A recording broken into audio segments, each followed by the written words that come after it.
আমি তখনও দরজার সামনে দাঁড়া। দরজার ওই পাশ থেকে বাবু চিৎকার করছে, "দরজা খোলো।" আর ভিতরে রিমি ভয়ে পুতুলটাকে বুকের মধ্যে জড়িয়ে ধরে রেখেছে। আর ফোনের ওই পাশ থেকে আপা চিৎকার করে বলছে, "দরজা খুলবি না।" ধীরে ধীরে বাবুর গলার সাউন্ড আরো যেন বেড়েই চলছিল। একটা পর্যায়ে আমি উত্তর দিয়ে ফেললাম, "রিমি তোমার মেয়ে না, তুমি রিমিকে নিতে পারবে না।" আমার কথার সাউন্ডে বাবুর গর্জন আরো যেন বেড়ে চলেছিল। তখন একটা জিনিস খুব আমার চোখে পড়লো। বাবু যত চিৎকার করছিল, রিমি তার হাতে থাকা পুতুলটাকে শক্ত করে জড়িয়ে বুকের মধ্যে রাখছিল। রিমির চোখে আমি সেই ভয় দেখতে পেয়েছিলাম, দম বন্ধ হয়ে যাওয়ার মতো ভয়।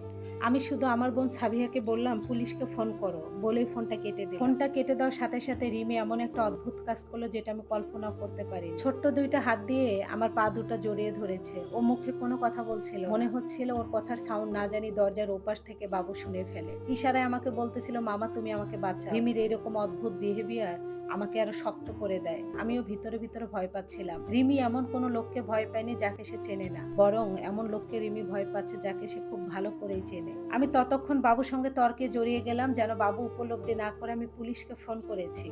কিছুক্ষণ পরেই পুলিশের গাড়ির হরেন আমি শুনতে পাচ্ছিলাম। তারপর বাবু তর্ক থামিয়ে দেয়। ১-২ মিনিট তারপর জুতার আওয়াজ শোনা যাচ্ছিল। আমি বুঝতে পারছিলাম বাবু ভবন থেকে নেমে যাচ্ছে। জানালার পর্দাটা সরিয়ে দেখি সত্যি সত্যি বাবু ভবন থেকে নেমে যাচ্ছে। ততক্ষণে অনেক দেরি হয়ে গিয়েছিল, পুলিশ চলে আসছিল। ১ ঘন্টারও কম সময় আমার বড় বোন সাবিহা আমাদের বাসায় চলে আসে। আপু হাউমাউ করে রিমিকে জড়িয়ে ধরে কান্না করে। আর রিমি সেদিন প্রথমবার কোনো ভয় না পেয়ে ঘুমিয়েছিল। তবে আপুকে দেখে আমি বড্ড অবাক হয়েছিলাম। আপু না চট্টগ্রাম গিয়েছে, তাহলে এত কম সময়ে কিভাবে আসলো? তবে আপুকে আমি জিজ্ঞাসা করিনি। রিমি সেদিন শান্ত মুখে সোফার উপরে বসেছিল। মনে হচ্ছিল বহুদিন পর নিরাপদ একটা স্থান পেল। একদিনে নয়, ধীরে ধীরে সত্যটা বের হয়ে আসতে শুরু করলো। টুকরো টুকরো রিমির রুমে থাকা কাগজ, আর ওর রুমে গোপন ক্যামেরা, আর ওর প্রতিদিনের জীবনের ভয়ানক বাস্তবতা। একে একে সবকিছু সামনে আসতে লাগলো। শাস্তির নামে নির্যাতন, শাসনের নামে মানসিক অত্যাচার, ভালো মানুষ বানানোর অজুহাতে একটা শিশুর শৈশব কেড়ে নেওয়া। আস্তে আস্তে তদন্ত শুরু হলো। সময় লাগলো, অনেক প্রশ্নের উত্তর খুঁজতে হয়েছে। তবে একটা জিনিস নিশ্চিত ছিল, রিমিকে আর সেই বাসায় কখনো ফিরতে হয়নি। সবকিছু যখন সামনে আসতেছিল, বারবার আমার মনে প্রশ্ন এসে দাঁড়াচ্ছিল, তাহলে আমার বোন সাবিহা কি এসব কিছুই জানতো না? অনেক কৌতূহল নিজের মধ্যে লুকিয়ে রাখার পর নিজেকে আর কন্ট্রোল করতে পারছিলাম না। আমার জানার ছিল কেন রিমির সঙ্গে এমন নির্মম হলো, ছোট্ট একটা ৫ বছরের বাচ্চার সঙ্গে। আমার বোন সাবিয়াকে তখন আমি বাধ্য হয়েই বললাম, "এরকম নির্মম মা হয়ে কিভাবে পারলে সহ্য করতে? তুমি কি জানতে না?" আমার কথায় কান্না করে দিয়ে আমার বোন সাবিহা তখন বলল, "আমি যখন রিমির বাবাকে ডিভোর্স দেই তখন আমার বাবুর সাথে সম্পর্ক ছিল। বাবু আমার সামনে যতটুক দেখিয়েছে অনেক ভালো একজন দায়িত্ববান মানুষ। প্রথম রিমিকে বাবু অনেক বেশি ভালোবাসতো।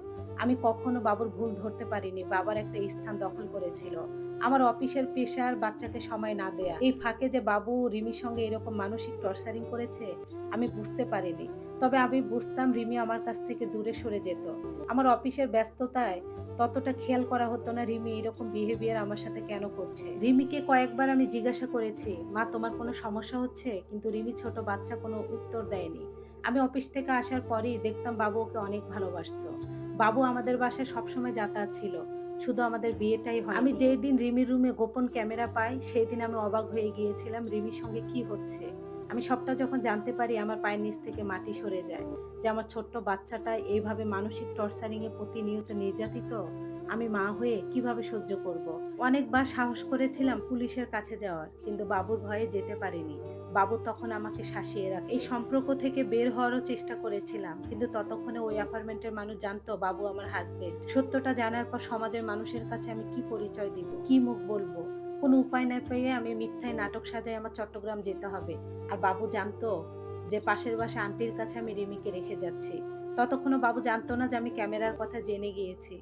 যখন বাবু কোনো লোকেশন কোনো কিছু জানতে পারছিল না রিমির, তখন পাগলের মতো উন্মাদ হয়ে বুঝতে পারে আমি তোর কাছে রেখে গিয়েছি রিমি। তখনই বাবু রিমিকে খুঁজতে খুঁজতে তোর কাছে চলে আসে যেন রিমি কিছু বলতে না পারে। আমি জানতাম রিমি কোনো কষ্টের কথা আমাকে বলবে না, কারণ বাবু ওকে ভয় দেখিয়ে রেখেছে। ছোট্ট একটা বাচ্চা প্রচন্ড ভয় পেয়েছে। তোর কাছে থাকলে যদি একটু কিছু বলে, এই জন্য আমি তোর কাছে ওকে রেখে যাই। আর সত্যটাই বের হয়ে আসে। আপার মুখে কথাগুলো শুনে আমার চোখ দিয়ে পানি বেয়ে পড়ছিল। এখানে আমার বোন আর রিমি দুইজনই অসহায় ছিল। আপা তারপর রিমিকে একজন মনোরোগ বিশেষজ্ঞর কাছে নেওয়া শুরু করলেন। শুরুতে রিমি পানি খাওয়ার আগে অনুমতি চাইতো, আমি কি পানি খেতে পারি। খাবার খাওয়ার আগে ভয় পেত, কোনো ভুল করলে রিমি কেঁদে ফেলতো, মনে করতো তাকে শাস্তি পেতে হবে। কয়েক মাস পর সবকিছু আস্তে আস্তে বদলাতে শুরু করলো। একদিন দেখলাম ও একা একা ফ্রিজ থেকে পানি খুলে খাচ্ছে, দেখে আমার খুব ভালো লাগলো। আবার একদিন দেখলাম সব রং পেন্সিল ছুঁড়ে ফেলেছে, আবার সে নিজেই উঠেছে, কোনো ডুকরে ভয়ে কান্না করেনি। আমাকে দেখে হাসি দিয়ে বলল, মামা ভুল হয়েছে। তার কিছুদিন পরে এলো রিমির জন্মদিন। আমরা ঘরোয়াভাবে ছোট করে আয়োজন করেছিলাম, কেক কাটা হলো, অনেকগুলো ছবি তোলা হলো। আমি রিমিকে জিজ্ঞাসা করলাম, মা তুমি কি উপহার চাও আমার কাছ থেকে। রিমি কিছুক্ষণ মাথা নিচু করে চুপ করে থাকলো, তারপর বলল, অনেকগুলো সাদা কাগজ আর রং পেন্সিল। আমি হেসে দিয়ে বললাম, মা শুধু এতটুকুই। রিমি তখন স্বাভাবিক গলায় বলল, আমার জন্য কেউ যেন নিয়ম লিখে দিতে না পারে। রিমির মুখে কথাটা শুনে বুকটা কেঁপে উঠেছিল। এক বছর পরে স্কুলে রিমিকে ভর্তি করে দেওয়া হয়। আমি আর আপা দাঁড়িয়ে আছি, দূরে রিমি ওর বন্ধুদের সঙ্গে হাসছে, খেলছে, একদম স্বাভাবিক একটা শিশু, যেমন হওয়ার কথা ছিল। রিমির আনন্দ দেখে আপার চোখ ভিজে উঠল। আপা তখন আমার কানের কাছে যে ফিস ফিস করে বলল, সেই রাতটার কথা তোর মনে আছে। আমি তখন মুচকি হাসি দিয়ে বললাম, কখনোই ভুলবো না। আপা সেদিন আমার হাত জড়িয়ে ধরে বলেছিল, আমি ভেবেছিলাম আমাকে কেউ বাঁচাবে, আমার দায়িত্ব নিবে, কিন্তু পরে বুঝলাম আমার মেয়েটাকে বাঁচানোই আমার সবচাইতে বেশি জরুরি ছিল। অনেক বছর পর রিমি তার শৈশব ফিরে পেয়েছে, কান্না ভয় সবকিছু বাদ দিয়ে মুক্ত আকাশে উঠছে। সেদিন আমি খুব ভালো করে বুঝেছিলাম প্রতিটা শিশুরই নিরাপদ একটা শৈশব পাওয়ার অধিকার আছে। আপা তখন আমার হাত জড়িয়ে ধরে কান্না করে বলেছিল, আমি ভুল মানুষকে লাইফ পার্টনার হিসেবে পছন্দ করেছিলাম, ভেবেছিলাম সে আমার রিমিকে বাবার মতো আগলে রাখবে, কিন্তু আমার রিমির জীবনকে সে বিষাক্ত করে তুলবে আমি কখনো বুঝতে পারিনি। এখান থেকে একটা আমি মেসেজ দিতে চাই, আপনি যাকে ভালোবাসছেন, অন্ধের মতো বিশ্বাস করছেন, ভাবছেন আপনার সন্তানের ভবিষ্যৎ শৈশব ওই মানুষটা সুন্দরভাবে গড়ে দিতে পারে, তার নিজের বাবার স্থান দখল করতে পারে, আমি বলবো এতটা বিশ্বাস করার আগে ওই মানুষটাকে আরেকবার একটু ভালো করে যাচাই করে দেখবেন। আপনার চোখের সামনে সে যতটা ভালোবাসে, আপনার চোখের আড়ালেও আপনার কলিজার টুকরা সন্তানকে ততটা ভালোবাসে কিনা। ধন্যবাদ সবাইকে।